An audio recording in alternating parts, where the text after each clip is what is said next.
I have recently had an individual not on there's actually a driving while license invalid, which is the same type of plaintiff that that was used to spin this lawsuit, to commence a lawsuit, where the issue was that they couldn't verify his two phone numbers. That was the problem. This particular judge did not release him on a PR bond. They just reduced the bond, which is not what the goal was to do. Their goal was to release this guy. It was a driving while license invalid. Release him, let him clear his license. Let's do it the proper way. And they take their phone, and nobody remembers phone numbers. Everybody's cell phone. Of course, right. And when they take the phone in the property, nobody, when they are interviewed by pretrial, can give two phone numbers. They can't access their phone. right. Well, I believe there is a trend that they're allowing numbers, because I've seen my own clients have small pieces of paper. It's crude with 3 numbers on them. The question is that a commonplace practice? Is it who's working the desk that night? It is not a form. I've often just seen it on scratched pieces of paper. But pretrial won't, and when I was president, this issue was ripe. And the court said, we can't let them out on a PR bond if we can't verify a residence and a contact. That was the 2 questions.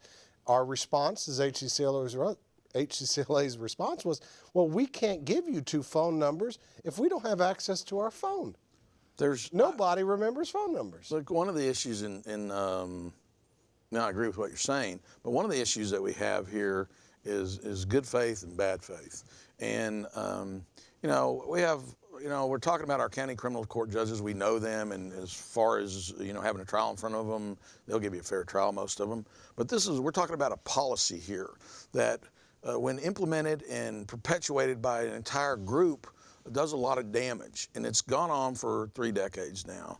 And the bad faith here is that these are intelligent people. They know what the plea mill is. They know that that people are ending up getting cornered and forced to plead guilty, and yet they're continuing to perpetuate the system and fighting to keep it alive.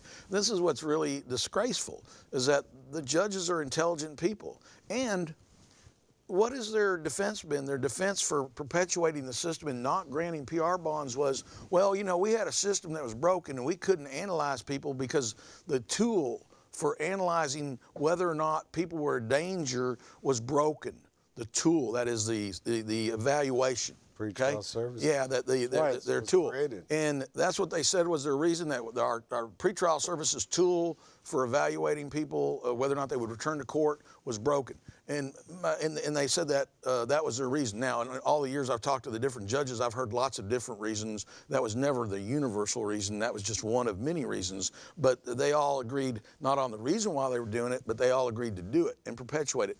What I would say to that is, if the tool for calculating the judge's salary was broken, they would have fixed that 20 years ago. And I'm having to work real hard not to use obscenities right now, because the truth of the matter is that is just a fabrication. Whether or not they believed it or not, they could have fixed it a long time ago. It's an excuse for continuing to perpetuate a vile system, and shame on them.